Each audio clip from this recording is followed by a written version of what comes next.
क्या आपने कभी सोचा है फ्रिज अंदर से ठंडा कैसे करता है? नहीं, फ्रिज के अंदर एक खास गैस होती है जिसे कहते हैं रेफ्रिजरेंट गैस। सबसे पहले कंप्रेसर इस गैस को जोर से दबाता है जिससे ये गैस गर्म हो जाती है। फिर ये गर्म गैस पीछे लगी कॉइल्स में जाती है जहां ये अपनी गर्मी बाहर छोड़ देती है।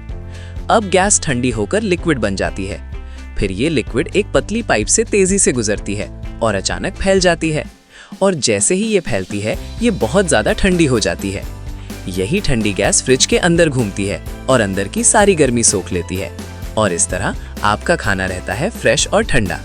मतलब फ्रिज ठंडा नहीं बनाता, वो सिर्फ गर्मी को बाहर निकालता है।